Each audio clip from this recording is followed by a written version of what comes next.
Zeph-79 floated in the crystalline chamber aboard the research vessel. Eternal curiosity, watching the swirling blue and green planet below through the transparent aluminum viewport. The planet was called Earth, and it housed a species that had become the subject of intense scientific interest throughout the Galactic Council: humans. As a member of the Keth Mori, Zeph had never experienced what other species called fear. The Keth Mori were born without the neurological pathways that generated such emotions. They were logical, calculating, and utterly fearless. This trait had made them excellent explorers, researchers, and diplomats throughout the galaxy. Fear was simply not part of their biological makeup. The bridge doors slid open with a soft hiss, and Captain Vel 26 approached. Her elongated form moved with the fluid grace typical of their species, her four arms working independently as she reviewed data tablets. "The human delegation has arrived at Docking Bay 7, she announced, her voice carrying the melodic tones of their language. "They're requesting permission to board for the cultural exchange program." Zeph turned from the viewport, adjusting the translation device around their neck. "Have you reviewed their physiological data? I find their emotional spectrum fascinating. They possess over 30 distinct fear responses, each serving different survival functions." "Indeed," Vel replied, her large eyes reflecting genuine curiosity. "Dr. Martinez, their lead xenobiologist, has brought extensive documentation on human psychological adaptation. They claim fear has been one of their species' greatest evolutionary advantages." The concept puzzled Zeph. How could an emotion that seemed to cause paralysis and poor decision-making be advantageous? The Keth Mori had thrived for millennia without such limitations. They approached danger with cold calculation, assessed threats with pure logic, and made decisions based on mathematical probability rather than emotional impulse.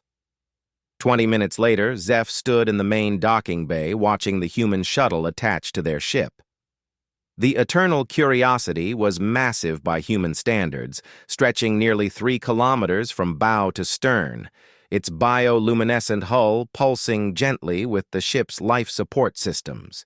The human craft looked tiny in comparison, barely larger than one of their escape pods. The airlock sealed with a series of mechanical clicks, and the bay filled with breathable atmosphere. When the doors opened, 3 humans emerged, moving with a confidence that surprised Zeph. Given what they knew about human fear responses, they had expected the aliens to show signs of nervousness or anxiety in an unknown environment. The first human was tall by their species' standards, with dark skin and graying hair pulled back in a practical style. Dr. Elena Martinez wore a simple blue uniform with various instruments attached to her belt. Behind her came Commander James Chen, a shorter man with alert eyes that seemed to take in every detail of the docking bay. The third was Dr. Sarah Kim, a young woman carrying what appeared to be a complex scanning device. "Welcome aboard the Eternal Curiosity," Zeph said, their translation device converting their words into human English. "I am Zeph-79, xenobiologist and cultural liaison for this exchange." Dr. Martinez stepped forward and executed what Zeph recognized as a human greeting gesture, extending her hand. Zeph had studied this ritual and carefully took her hand, mimicking the brief contact humans called a handshake. "Thank you for having us," Dr. Martinez replied. "We're honored to be here. This represents the first extended human presence aboard a Keth Mori vessel."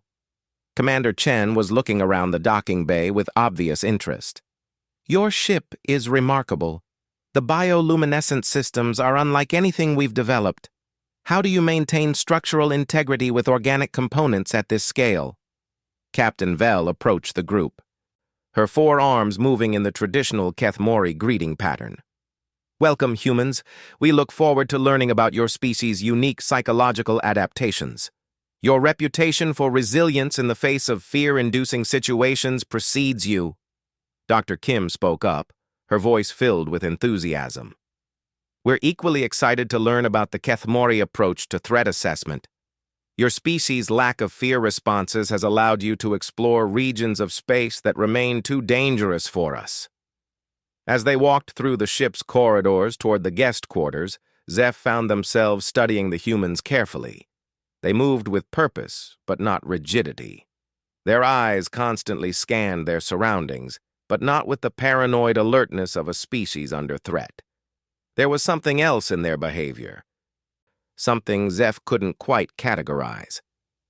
Dr. Martinez, Zeph said as they entered the ship's main research laboratory, I've studied your species' fear responses extensively, but I confess I don't understand their practical application. How does fear improve survival outcomes? The human woman considered the question carefully.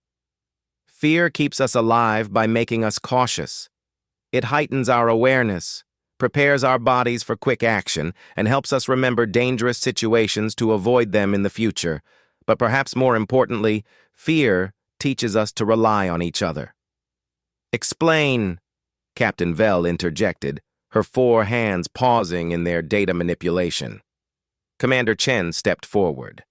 When humans are afraid, we seek comfort and protection from our social groups. Fear bonds us together. A human facing danger alone is vulnerable, but humans supporting each other can overcome almost anything. Dr. Kim activated her scanning device and began recording the conversation. We've brought documentation of several historical events where human communities overcame seemingly impossible challenges through cooperation in the face of fear. The London Blitz, the Apollo 13 rescue, the response to natural disasters. Fear didn't paralyze us, it united us. Zeph found this concept intriguing but difficult to process. The Kethmori were naturally cooperative, but their teamwork was based on logical efficiency rather than emotional bonding. They worked together because it produced better results, not because they needed emotional support. Over the following days, Zeph spent considerable time with the human delegation. Dr.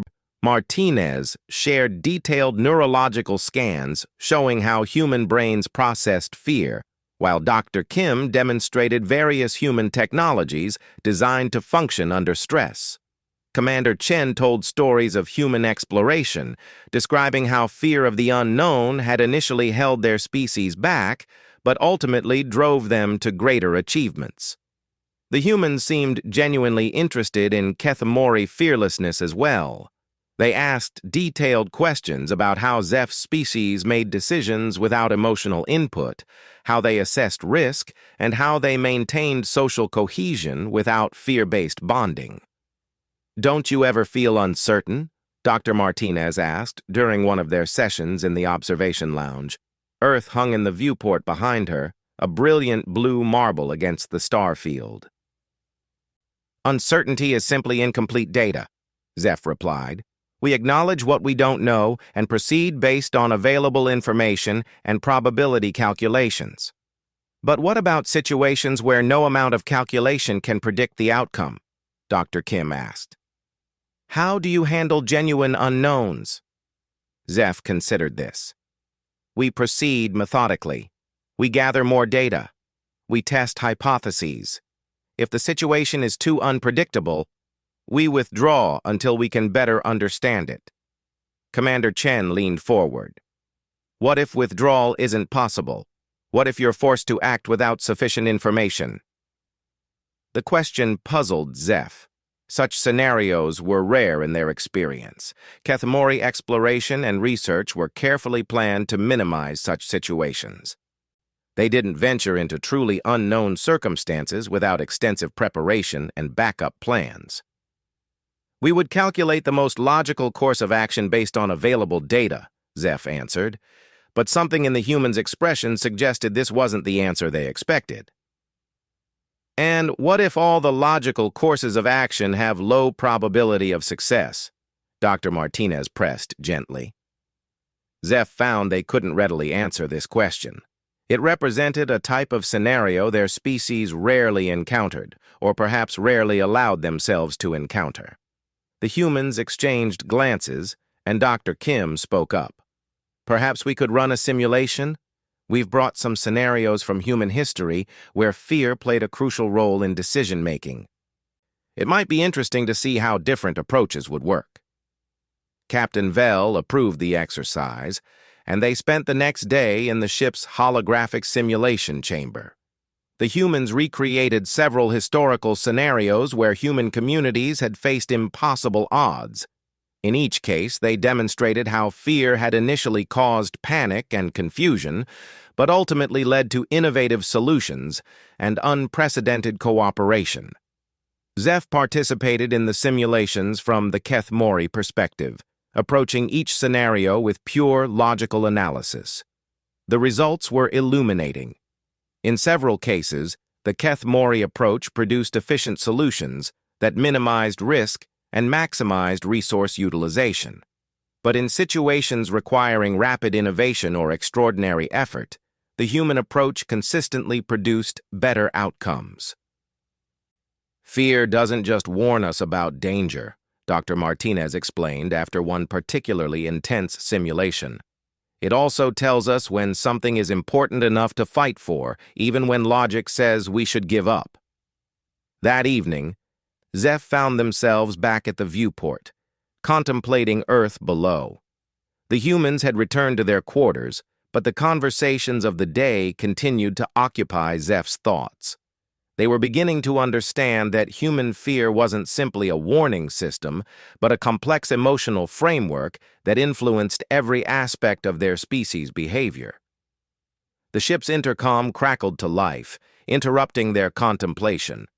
"All crew to emergency stations. Unknown vessels approaching at high velocity. This is not a drill."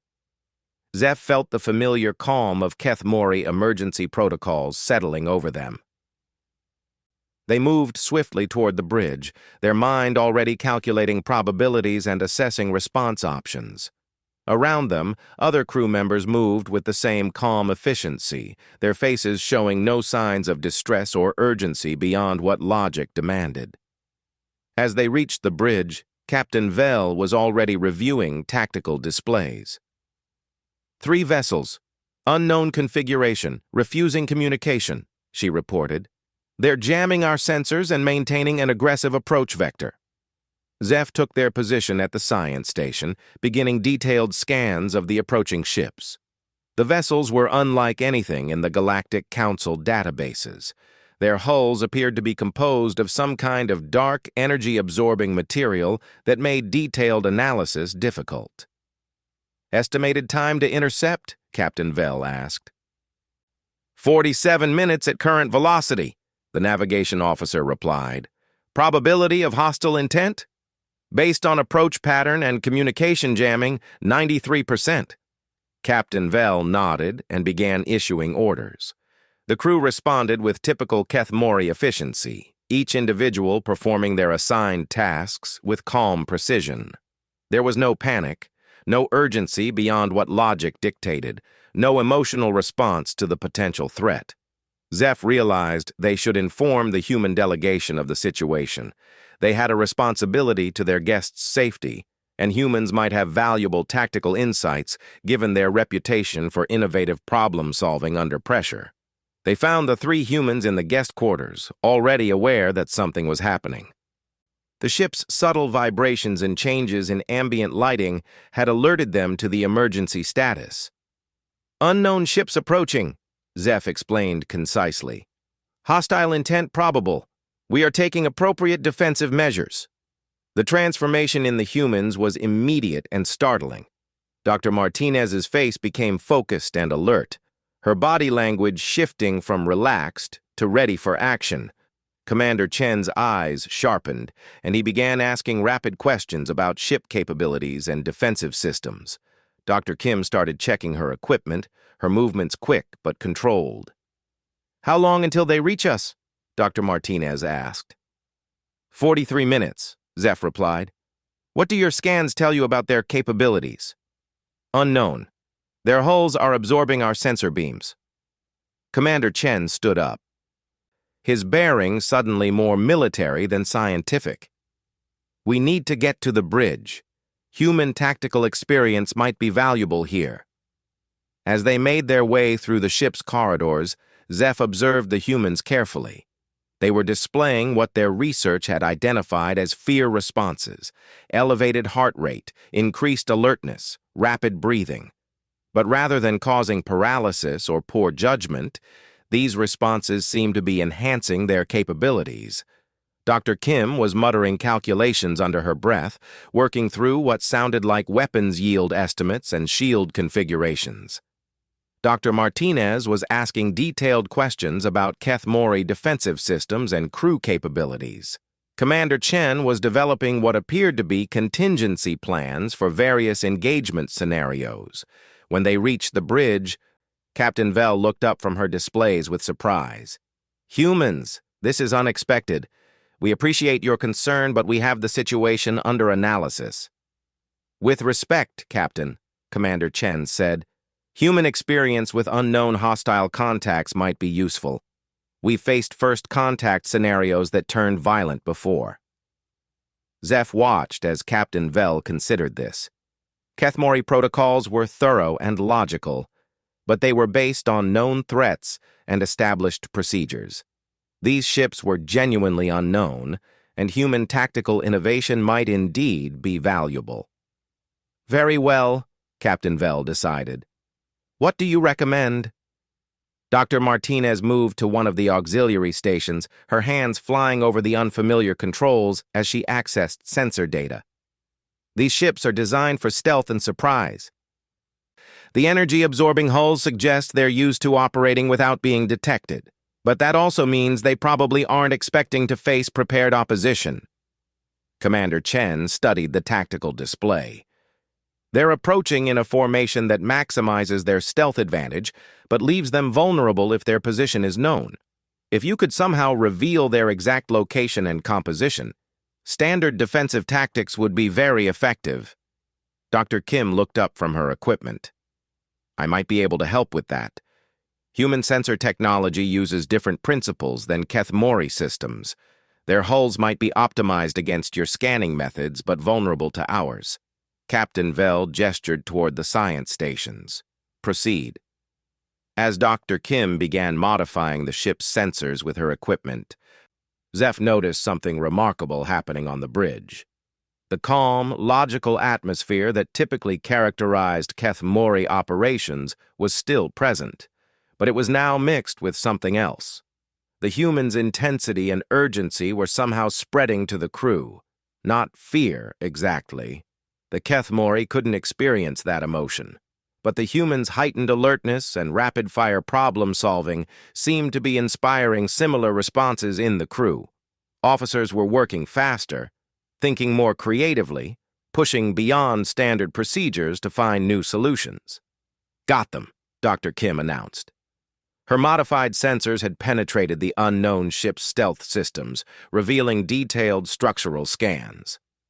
3 vessels, heavily armed, but with limited shielding. They're built for hit-and-run attacks, not sustained combat. The tactical situation suddenly became clear. The attacking ships had been counting on surprise and stealth to overcome their targets before effective resistance could be mounted. But now that their location and capabilities were known, they were actually at a significant disadvantage against the much larger and better shielded Keth Mori vessel. "Recommended response?" Captain Vell asked. "Target their sensor arrays first," Commander Chen advised. "Blind them before they can adapt to our countermeasures. Then focus fire on their propulsion systems. Ships like these are useless if they can't maneuver." The engagement was brief and decisive.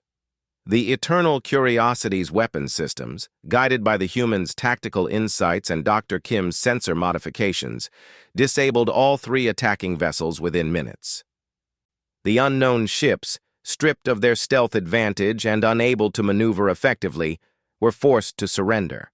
As the bridge crew began securing the disabled vessels and preparing boarding parties, Zeph found themselves studying the humans again. The intensity they had displayed during the crisis was fading, replaced by a different emotion that Zeph couldn't immediately identify. "You appear satisfied," Zeph observed. Dr. Martinez smiled, a human expression Zeph was still learning to interpret. "We helped. We made a difference. That feels good." "But you were afraid during the engagement," Zeph said. "I could observe the physiological responses. How can fear and satisfaction coexist?" Commander Chen considered the question. "Fear kept us sharp, kept us focused on the danger, but it also motivated us to find a solution. Working together with your crew to overcome the threat? That's what satisfaction feels like." Dr. Kim was reviewing the sensor data from the engagement. "Fear doesn't go away when the danger ends. It transforms into other emotions. Relief, pride, satisfaction, stronger bonds with the people who faced the danger with you." Zeph pondered this. The Keth Mori had successfully defended their ship using logical analysis and established procedures. But the humans had brought something extra to the situation. Innovation born from urgency, creativity sparked by the need to protect others, solutions that emerged from the pressure of fear.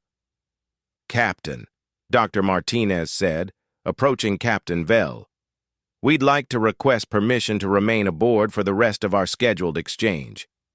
This incident has shown us how much we still have to learn about each other." Captain Vell agreed, and over the following days, the crew worked together to analyze the captured vessels and their technology. The ships had belonged to a previously unknown species called the Vorthak, raiders who specialized in attacking isolated vessels and research outposts. The collaboration between humans and Kethemori proved remarkably effective. The humans' fear-driven innovation complemented the Kethemori's logical analysis perfectly. Where the Kethemori saw patterns and probabilities, the humans saw possibilities and alternatives. Where the humans faced emotional paralysis from uncertainty, the Kethemori provided steady, rational guidance. But for Zeph, something had changed during the crisis. They couldn't identify the feeling precisely, but they found themselves thinking about the moment when the unknown ships had first appeared on their sensors. For the first time in their life, they had experienced something beyond logical assessment of threat probability. They had experienced concern for the humans' safety. It wasn't fear, not as humans experienced it. But it was something new, something their species wasn't supposed to feel. The realization both fascinated and disturbed them. If a Kethemori could develop emotional responses through exposure to humans, what did that mean for their understanding of their own nature? As Earth grew larger in the viewport during their return journey, Zeph found themselves anticipating the humans' departure with an emotion they couldn't name. They wanted their new friends to be safe, but they also wanted them to stay. The logical part of their mind understood this was impossible, but another part of their consciousness seemed to be developing its own priorities. The humans had taught them something about the value of emotional responses in extreme situations. But they had also awakened something in Zeph that hadn't existed before, the capacity for caring that went beyond logical necessity. Standing at the viewport, watching Earth approach, Zeph realized they were about to experience something completely new to their species. They were going to miss the humans when they were gone. And for a being raised without emotional responses, the anticipation of that loss felt very much like what the humans might call fear. 3 weeks had passed since the humans returned to Earth, and Zeph 79 found their daily routines somehow lacking in the vibrancy they had experienced during the cultural exchange. The Eternal Curiosity continued its research mission through the Outer Rim territories, cataloging new phenomena and gathering data for the Galactic Council. But something had fundamentally changed in Zeph's perception. Where once they had found pure satisfaction in logical analysis and systematic research, now they found themselves wondering how Dr. Martinez might interpret the data or what innovative approach Commander Chen might suggest for a particularly challenging problem. Captain Vell had noticed the change as well. You seem distracted lately, Zeph-79. Is the data from the Vorthak vessels requiring more analysis than anticipated? No, Captain, Zeph replied, though they weren't entirely sure that was true. I believe I am adjusting to the new perspectives the humans provided. They were in the ship's main laboratory, reviewing the latest sensor readings from a nearby nebula that showed unusual energy signatures. The readings suggested the presence of some kind of artificial structure deep within the nebula's core, but the electromagnetic interference made detailed scans impossible. We should investigate, Captain Vell decided. The energy patterns don't match any known natural phenomena. This could represent a significant discovery. Zeph nodded and began preparing the necessary equipment. Standard procedure for nebula exploration was straightforward. Extend shields, enhance sensors, maintain safe distance while gathering data. The Keth Mori had explored hundreds of similar phenomena over the centuries. But as they approached the nebula, Zeph found themselves thinking about the conversations they'd had with the humans about facing genuine unknowns.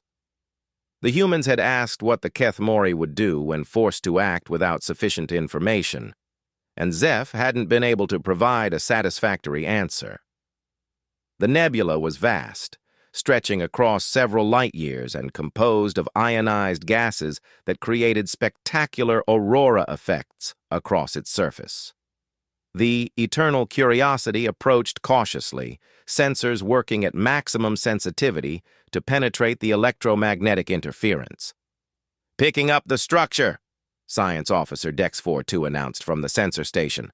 "Approximately 12 kilometers in length, composed of an unknown metallic alloy. The configuration doesn't match any known architectural patterns."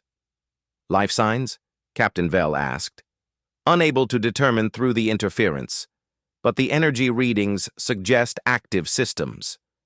Captain Vell considered the options. "We'll approach slowly, maintaining maximum shield strength. If we encounter any hostile responses, we withdraw immediately."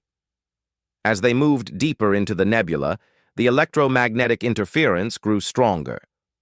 The ship's systems began experiencing minor fluctuations, nothing dangerous but enough to remind the crew that they were in an environment that could become hazardous quickly. Zeph monitored the sensor readings carefully, noting how the unknown structure seemed to be drawing energy from the nebula itself. The design was elegant in its simplicity, using the natural electromagnetic forces of the environment to power its systems. "Captain," Dex called out with something unusual in their voice. For a Keth Mori to show any emotional inflection was remarkable. "I'm detecting movement within the structure. Multiple large objects, possibly vessels." The main viewer adjusted its display, filtering through the interference to show a clearer image of the alien construct. It was beautiful in a stark, geometric way, composed of interconnected modules that seemed to pulse with internal light. But around it, Zeph could see the shapes that Dex had detected. Ships unlike anything in the Galactic Council databases. "Analysis?" Captain Vell requested. "Unknown," Zeph replied, struggling with the logical inconsistency. "The construction methods, materials, and energy systems are completely outside our experience. The ships appear to be powered by the same technology as the station, but I cannot determine their capabilities or intentions." It was at that moment that everything changed. The ships moved with impossible speed, emerging from the nebula's depths like predators that had been lying in wait. They didn't attack immediately. Instead, they surrounded the Eternal Curiosity in a complex three-dimensional formation that demonstrated tactical sophistication far beyond what the Vorthak had possessed. "Evasive maneuvers," Captain Vell ordered, but even as she spoke, it became clear that escape wasn't possible. The alien ships had positioned themselves to block every possible exit route, and their speed made outrunning them impossible. "Communication attempts?" "They're not responding to any frequency, but, Captain..." Dex's voice carried a tremor that Zeph had never heard from their species before. "I'm detecting energy buildup in their weapon systems. Whatever they're planning, it's going to happen soon. For the first time in their existence, Zeph felt something they couldn't categorize through logic alone. It started as a strange sensation in their central nervous system, a kind of electrical anticipation that seemed to spread through their entire body. Their normally steady hands began to tremble slightly, and their thoughts, usually organized and sequential, began racing in multiple directions at once. The realization struck them like a physical blow. They were afraid. The emotion was completely foreign, overwhelming in its intensity. Every instinct developed over millennia of Kethmori evolution told them to analyze the situation logically, to calculate probabilities, and develop systematic responses. But the fear seemed to short-circuit those processes, creating a chaos of sensation and thought that they had no framework for managing. "Zeph 7-9, Captain Vell called out. "I need a tactical analysis of those ships." Zeph tried to focus on the sensor readings, but the data seemed to blur and shift before their eyes. The fear was affecting their ability to process information, creating feedback loops of anxiety that made logical thinking nearly impossible. I cannot," Zeph began, then stopped, horrified by their own admission of incapacity. Captain Vell turned to look at them, her large eyes showing surprise and something that might have been concern. Around the bridge, other crew members were beginning to show signs of the same disorientation that Zeph was experiencing. The fear was spreading. In their research on human psychology, Zeph had learned that emotions could be contagious, particularly in high-stress situations. What they hadn't anticipated was that this principle might apply to species that weren't supposed to experience emotions at all. "Captain," Navigation Officer Yex-37 reported, their voice tight with strain, "the electromagnetic interference is increasing. It's affecting our navigation systems." "Engineering reports fluctuations in the power grid," another crew member added. "The nebula's energy patterns are interfering with our shields." The alien ships were moving closer, their formations tightening like a noose around the eternal curiosity. Whatever they were waiting for, it was about to happen. Zeph closed their eyes and tried to use the meditation techniques they had observed Dr. Martinez practicing during her stay aboard the ship. She had explained that humans used various methods to manage fear and anxiety, turning the emotional responses into useful tools rather than allowing them to cause paralysis. "Breathe slowly," they remembered her saying. "Fear is information. It's your mind telling you that something is important, something that requires your full attention. Don't fight it. Listen to what it's trying to tell you." Gradually, Zeph began to understand what the fear was telling them. It wasn't just warning them about the immediate danger, it was highlighting everything they cared about that could be lost. The ship, the crew, the knowledge they had gathered, the friendships they had formed with the humans. The fear was teaching them about value. "Captain," Zeph said, opening their eyes with newfound clarity, "I need to contact the human delegation." "This is hardly the time for social communication," Captain Vell replied tersely. "No, you don't understand. The humans have experience with impossible situations. They've developed strategies for thinking and acting effectively under extreme fear. We need their help."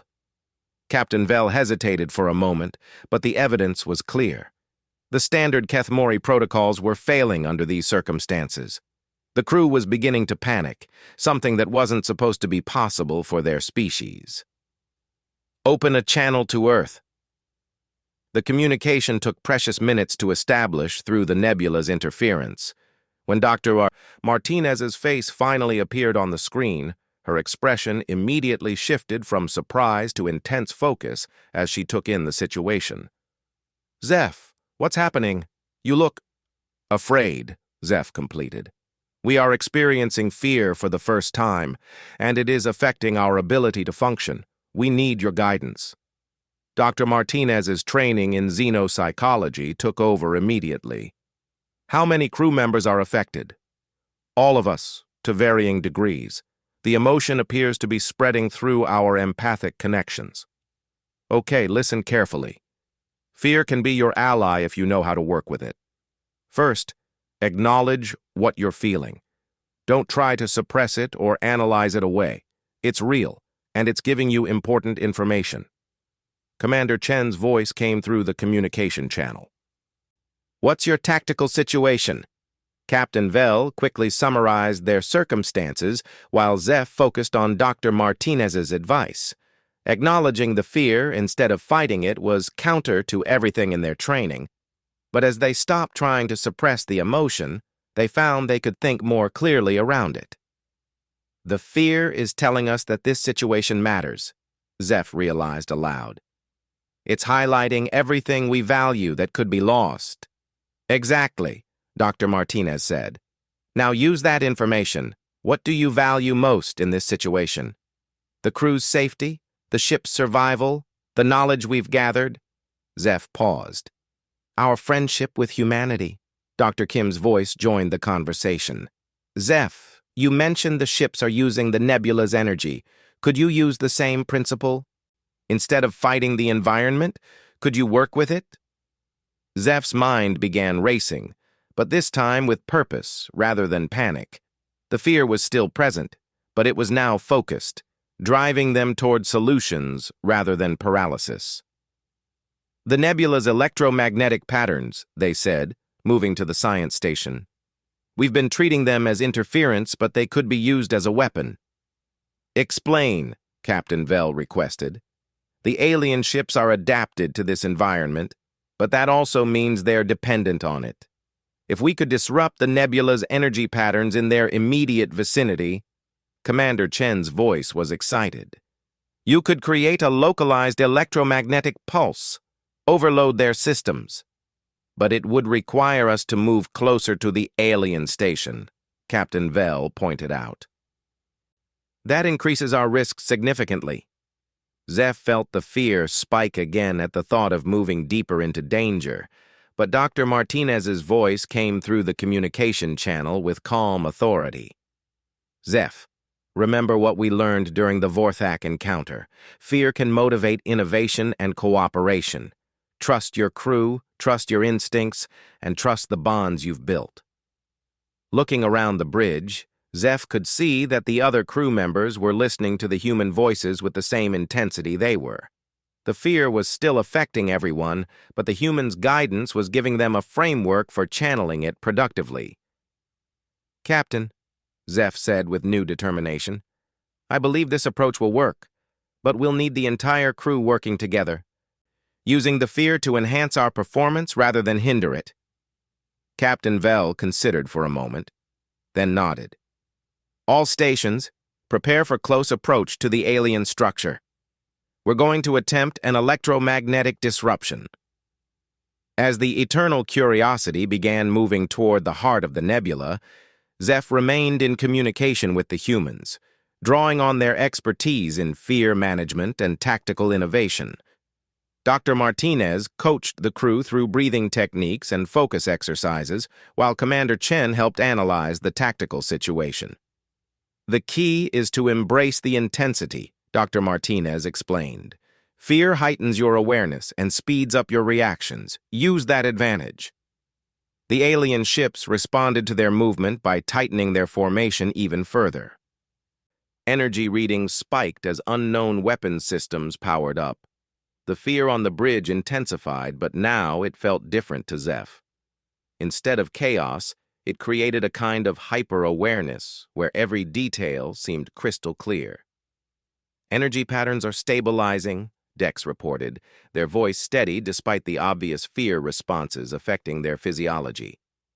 I can calculate the disruption frequency. Engineering stands ready, came another voice.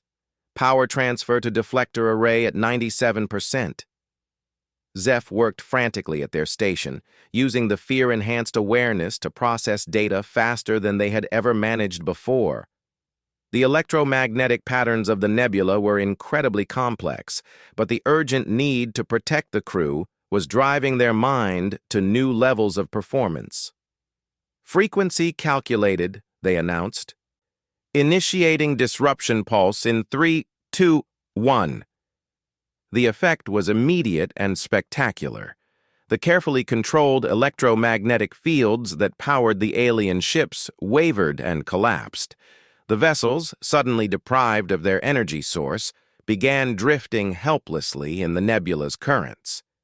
But the victory celebration was premature. "Captain," Dex called out with terror clear in their voice. "The station is responding. It's drawing power directly from the nebula's core. Energy readings are off the scale." The alien structure was transforming before their eyes, unfolding like some vast mechanical flower. Weapon systems that dwarfed anything in the Galactic Council's arsenals were emerging from its hull, each one capable of destroying their ship several times over. "We need to run," Captain Vell said, but even as she spoke, it became clear that escape was impossible. The station's weapons were targeting them, and at this range, evasive maneuvers would be useless. Zeph felt the fear threatening to overwhelm them again, but Dr. Martinez's voice came through the communication channel with steady confidence. "Zeph, you're not alone in this. We're here with you, and we believe in you. What does the fear tell you about this situation?" Closing their eyes briefly, Zeph listened to the emotion that had become their unexpected teacher.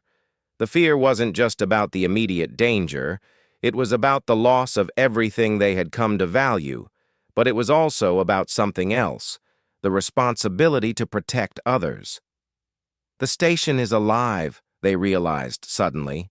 It's not just a structure. It's a living entity that's been dormant in the nebula for who knows how long. Our disruption pulse woke it up. "A living station?" Commander Chen's voice was thoughtful. "That changes everything. If it's alive, it might be possible to communicate with it." "But how?" Captain Vell asked. "We've tried every known communication protocol." Dr. Kim's voice was excited. "Zeph, you said it's drawing power from the nebula directly. What if that's how it communicates, through electromagnetic patterns?"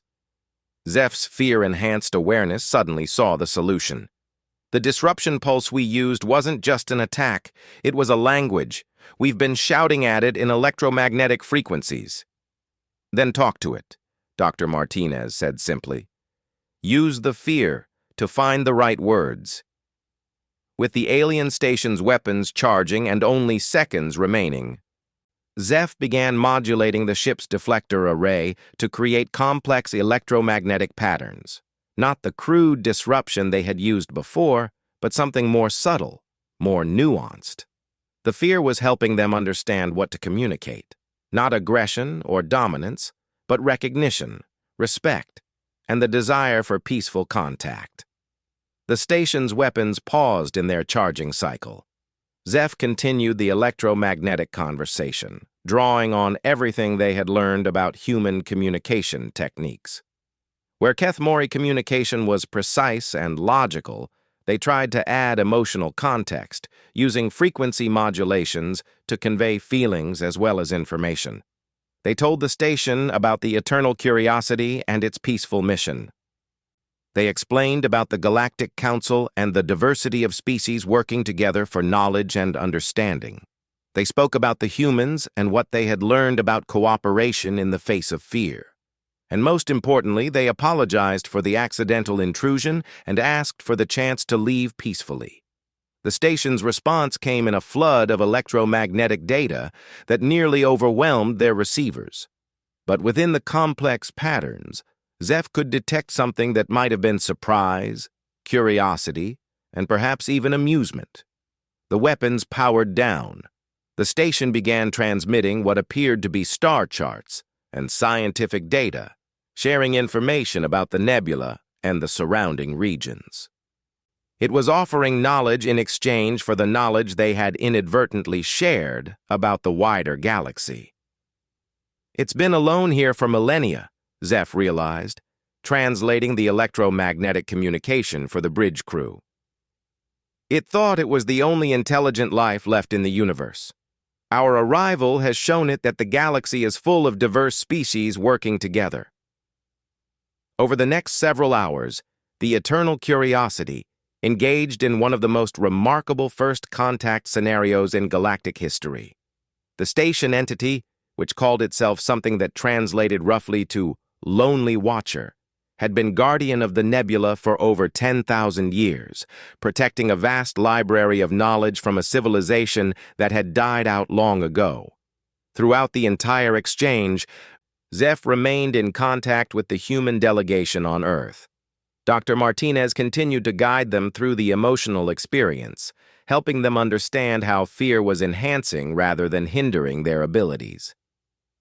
"You're doing something remarkable," she told them during one of their brief breaks. "You're proving that fear doesn't have to be limiting. It can be expanding, opening new possibilities for understanding and connection." Commander Chen was analyzing the tactical implications. "The way you handled that situation was brilliant. You used fear to motivate innovation, then channeled that innovation toward communication rather than conflict." Dr. Kim was fascinated by the technical aspects. "The electromagnetic communication method you developed could revolutionize how we interact with energy-based life forms. This is going to change everything." As the exchange with the Lonely Watcher continued, Zeph found themselves experiencing new emotions alongside the fear. Excitement at the knowledge being shared, satisfaction at successfully making contact, and something that might have been joy at the connection being formed. But underlying it all was gratitude toward the humans who had guided them through their first experience with fear.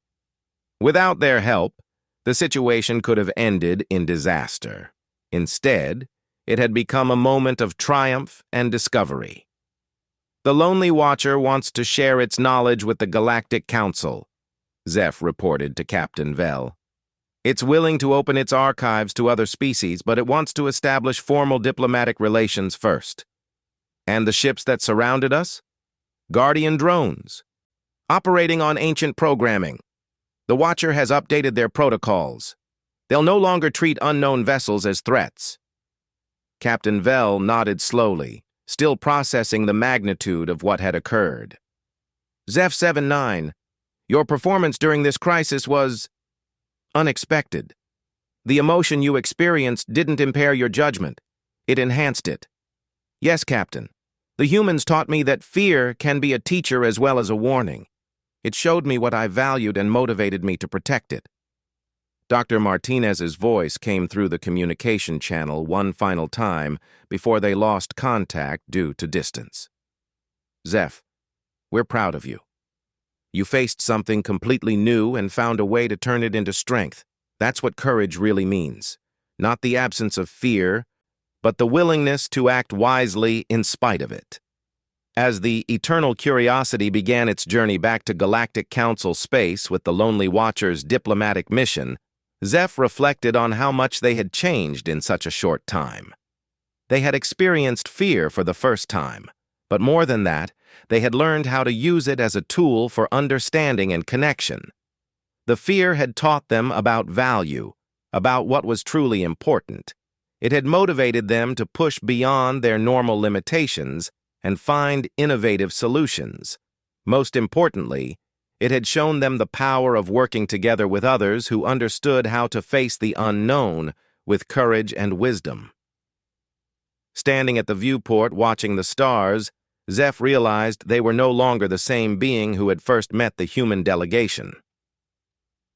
They had been changed by fear, but also by friendship, cooperation, and the discovery that emotions could be sources of strength rather than weakness. And they found themselves eagerly anticipating their return to Earth, where they could share their experiences with the humans who had made it all possible. 6 months later, Zeph 7-9 stood in the observation deck of the newly constructed Deep Space Research Station Harmony, watching as human and Kethamori ships worked together to establish the first permanent joint research facility in the galaxy. The station orbited a small moon near the edge of human space, perfectly positioned for cooperative exploration of the unknown regions beyond. The changes in Zeph since their encounter with the Lonely Watcher went far beyond their newfound capacity for emotional experience. They had become something unprecedented in Kethmori society, a bridge between pure logic and emotional intelligence, capable of functioning in both paradigms with equal effectiveness. "Zeph, there you are," came a familiar voice from behind them. Dr. Elena Martinez approached, carrying a data tablet and wearing the dark blue uniform of the newly formed Interspecies Research Consortium. "The morning briefing is about to begin. Are you ready for this?" Today marked a historic occasion. The first time a Kethmori would present research to a joint human-alien council that incorporated emotional analysis alongside traditional logical assessment. Zeph's work on fear-based decision-making had attracted attention from xenopsychologists throughout the galaxy. "I believe so," Zeph replied, though they could feel the subtle tension that humans had taught them to recognize as anticipation mixed with nervousness. "Though I must admit, the prospect of public speaking still generates what you would call anxiety." Dr. Martinez smiled, the expression that Zeph had learned to associate with warmth and encouragement. "That's normal, even among humans who've been doing it for years. The anxiety means you care about doing well, which is actually a good sign." They walked together through the station's corridors, passing laboratories where human creativity combined with Kethmori precision to tackle research challenges that neither species could have solved alone. The partnership had proven remarkably fruitful, generating breakthroughs in everything from xenobiology to quantum mechanics. Commander Chen was waiting in the main conference room along with Captain Vell and representatives from 12 different species. The Galactic Council had been transformed by the discoveries emerging from human-Kethmori cooperation, particularly the new approaches to first contact and diplomatic engagement. "Before we begin," Captain Vell announced to the assembled group, "I want to acknowledge the remarkable progress we've made since our initial cultural exchange. The integration of emotional analysis with logical assessment has opened possibilities none of us had previously imagined." Zeph took their position at the presentation podium, looking out at the diverse audience that represented the first truly integrated interspecies research council. The Lonely Watcher had joined the session virtually. Its consciousness transmitted through electromagnetic patterns that the station's computers could translate into visual displays. "6 months ago," Zeph began, "I would have told you that fear was a weakness, an evolutionary dead end that prevented optimal decision-making. Today, I want to share what I learned when I experienced fear for the first time, and how that experience revolutionized not just my understanding, but the entire approach my species takes to exploration and research." They activated the holographic display, showing the encounter with the ancient station entity. The audience watched in fascination as Zeph described the progression from initial logical analysis through emotional paralysis to the breakthrough moment when fear became a tool for enhanced understanding. "Fear taught me about value," Zeph continued. "It highlighted what was important enough to protect, motivate innovation for, and take risks to preserve. But more significantly, it taught me about connection." Dr. Kim, now serving as the station's chief technology officer, had prepared detailed analysis of the electromagnetic communication methods that had emerged from that first contact. The techniques had since been used successfully with 17 different energy-based life forms, opening entire new categories of galactic diplomacy. "The most important discovery was not technological," Zeph explained to the council. "It was understanding that no single approach to intelligence, whether purely logical or purely emotional, is sufficient for comprehending the complexity of our universe. True understanding requires integration." A representative from the Helix Confederacy, a species known for their philosophical approach to science, asked the question that Zeph had been expecting. "How has this transformation affected Kethmori society as a whole? Are others of your species developing similar emotional capacities?" Zeph exchanged glances with Captain Vell, who nodded encouragingly. This was the most significant development of the past months, and one that had implications far beyond individual experience. "We have established the Emotional Research Institute on our homeworld," Zeph replied. "Volunteers from our species are working with human psychologists to gradually develop emotional awareness in controlled circumstances. Early results suggest that approximately 30% of our population has latent capacity for emotional experience that can be awakened through careful exposure and training." The implications were staggering. An entire species was voluntarily undergoing guided emotional evolution, using human expertise to develop capacities they had never possessed. The program was completely voluntary, with many Kethmori choosing to remain in their traditional logical state, but those who underwent the training emerged with dramatically enhanced creative and innovative abilities. Dr. Martinez stood up to present the next phase of research. "We've documented similar potential in 6 other species previously believed to be purely logical. It appears that emotional capacity may be more widespread than we initially thought, simply undeveloped or suppressed by cultural and evolutionary factors." Commander Chen activated another display showing the expanding network of joint research stations being established throughout the galaxy. The success of the Harmony Station has led to approval for 15 additional facilities. Each one will focus on different aspects of integration between logical and emotional intelligence. But for Zeph, the most meaningful moment came when the Lonely Watcher joined the conversation directly. The ancient entity had become not just a diplomatic partner, but a collaborator in understanding how isolation versus connection affected cognitive development. "Young Zeph 7-9, the Watcher communicated through electromagnetic patterns that appeared as flowing text on the display screens. "Your experience mirrors my own from millennia ago. I too once knew only logic, until the loneliness of isolation taught me the value of connection. Fear and loneliness are teachers, but they need not be permanent states." The presentation concluded with Zeph sharing the most personal part of their transformation. They described how fear had led to friendship, how uncertainty had become a source of exploration rather than paralysis, and how the integration of logic and emotion had opened possibilities they could never have imagined. After the formal session ended, Zeph found themselves on the station's observation deck with the 3 humans who had guided them through their first experience with fear. Earth was visible as a blue point of light in the distance. No longer just a research subject, but truly home to some of Zeph's closest friends. "I want to thank you," Zeph said, their voice carrying emotional undertones that would have been impossible 6 months earlier.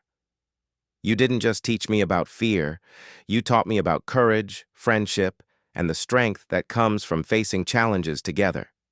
Dr. Martinez sat down beside them, looking out at the stars. "You taught us things too, Zeph. Watching you experience emotions for the first time reminded us not to take these feelings for granted. Your logical perspective helped us understand our own emotional responses more clearly." Commander Chen was reviewing reports from the other joint stations. "The partnership between our species is producing results beyond what either of us could have achieved alone. Fear brought us together. But cooperation is taking us places neither of us could have reached independently." Dr. Kim was working on her tablet, analyzing data from their latest first contact mission. "Speaking of which, we have 3 new species requesting meetings with the integrated teams. Apparently, word is spreading that our combined approach to first contact has a much higher success rate than traditional methods." Zeph felt a familiar sensation that they now recognized as excitement mixed with anticipation. "What types of species?" "One energy-based civilization similar to the Lonely Watcher, one hive mind collective, and one that appears to communicate entirely through mathematical equations. Each one presents challenges that will require both logical analysis and emotional intelligence." Captain Vell approached their group, carrying news that would reshape their future collaboration. "The Galactic Council has approved the expansion program. We're authorized to establish integrated research teams for any species interested in developing cross-paradigm intelligence. Zeph 79, they're requesting that you head the new program. The offer was both thrilling and terrifying, emotions that Zeph had learned often came together. Leading such a program would mean taking responsibility for the emotional development of numerous species, potentially changing the entire character of galactic civilization. "I'm honored," Zeph replied.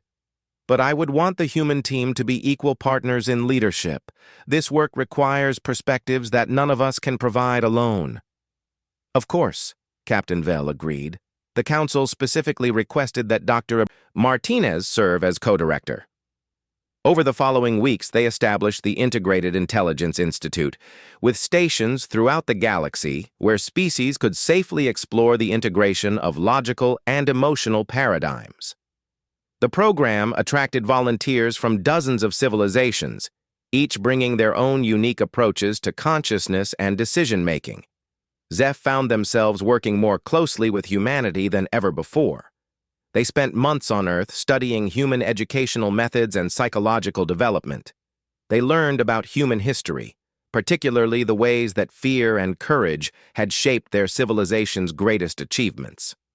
"Your species faced extinction multiple times," Zeph observed during one of their research sessions at Harvard University. "Climate disasters, wars, diseases. But each time, the combination of fear and hope drove innovations that not only solved the immediate problems, but advanced your entire civilization." Professor Williams, a historian specializing in human crisis response, nodded thoughtfully. "Fear warned us about threats, but hope gave us the motivation to keep working toward solutions, even when the odds seemed impossible. The combination made us incredibly resilient." Dr. Martinez was reviewing psychological profiles of volunteers from 12 different species. "We're seeing similar patterns across multiple civilizations. Species with purely logical cognition excel at analysis but struggle with innovation under pressure.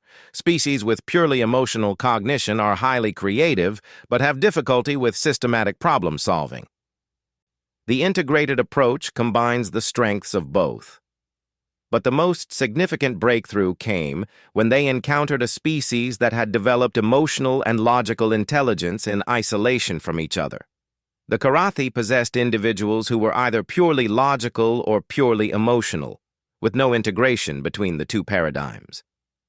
"This gives us a unique opportunity," Commander Chen explained during their mission briefing. "We can study the same species developing both approaches and observe the integration process in real time."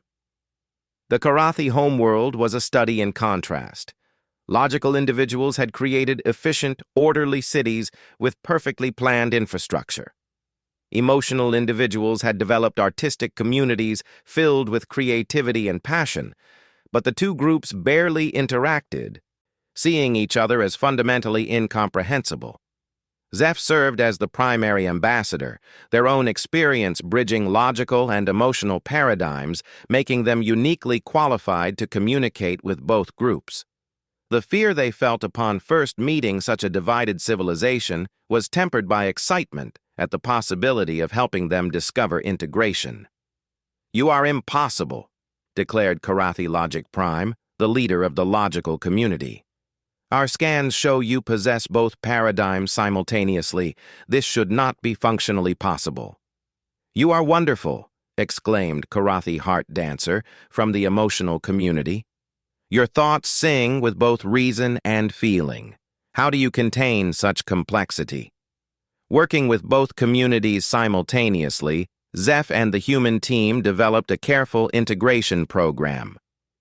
They started with joint problem-solving sessions where logical Karathi would analyze challenges while emotional Karathi suggested creative solutions. Gradually, individuals from both communities began developing appreciation for the other approach. The breakthrough came when a natural disaster threatened both communities. The logical Karathi had efficient evacuation plans, but they couldn't motivate their people to leave familiar surroundings. The emotional Karathi had powerful motivation to flee, but no systematic approach to ensure everyone's safety. Work together, Zeph urged during the emergency coordination meeting. Logic can provide the method, emotion can provide the motivation. The cooperation that emerged during the crisis transformed Karathi civilization permanently. Logical individuals began developing emotional awareness, while emotional individuals learned systematic thinking. Within a generation, integrated Karathi were leading both communities toward a more complete form of consciousness. This is what we could offer the entire galaxy, Dr. Martinez realized as they watched the Karathi transformation. Not just individual development, but civilizational evolution toward more complete forms of intelligence. The success with the Karathi led to invitations from species throughout the galaxy.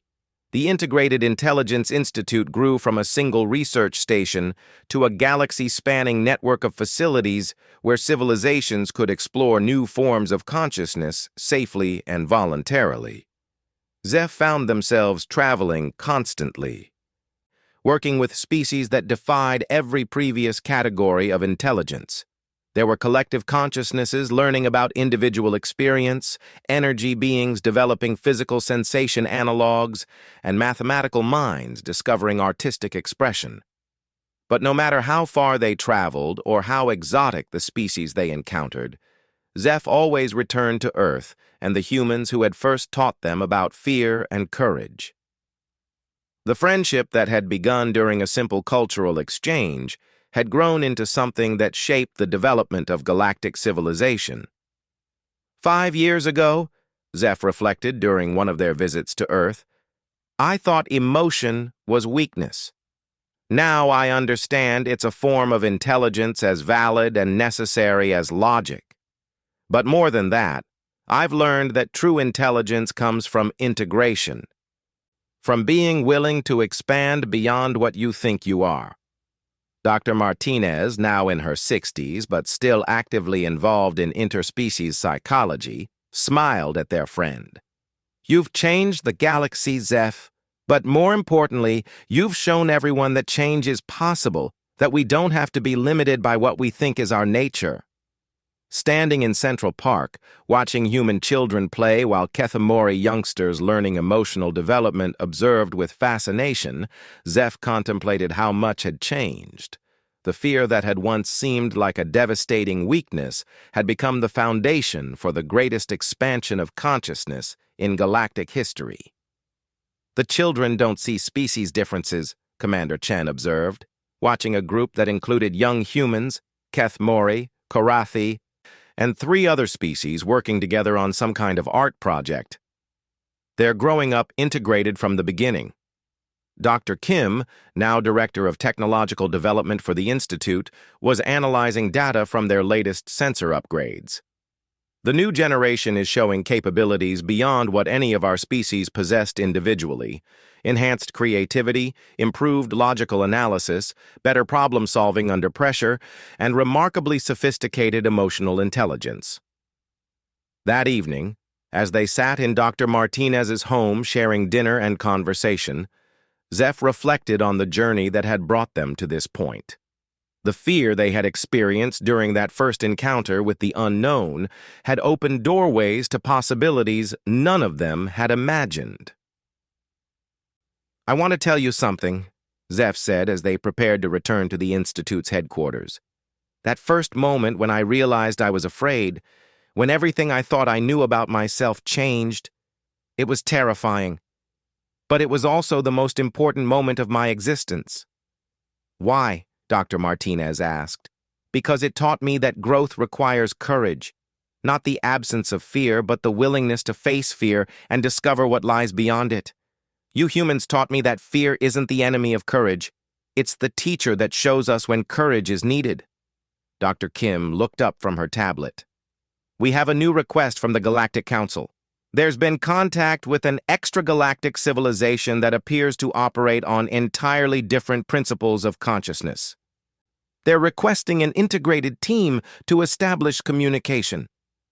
Zeph felt the familiar combination of fear and excitement that had become their response to new challenges. The unknown still caused apprehension, but now that feeling was welcomed rather than feared. It was information about importance, motivation for innovation, and the beginning of new possibilities. "When do we leave?" Zeph asked. Commander Chen smiled. "As soon as you're ready to be afraid again." "I'm always ready for that," Zeph replied, understanding finally that courage wasn't about not being afraid. It was about being afraid and choosing to act anyway, especially when you had friends to face the fear with you. As the Eternal Curiosity, now permanently assigned to the Institute's Exploration Division, prepared for departure toward the galactic edge and whatever unknowns waited beyond, Zeph stood once again at the viewport watching Earth recede. But this time, they weren't leaving behind just a planet. They were carrying with them the gift that humanity had given to the galaxy, the understanding that fear and courage, logic and emotion, individual strength and cooperative support were not opposites to be chosen between. They were partners in the endless dance of consciousness, reaching toward greater understanding, one terrifying, exhilarating, transformative step at a time. The unknown awaited, vast and full of possibilities.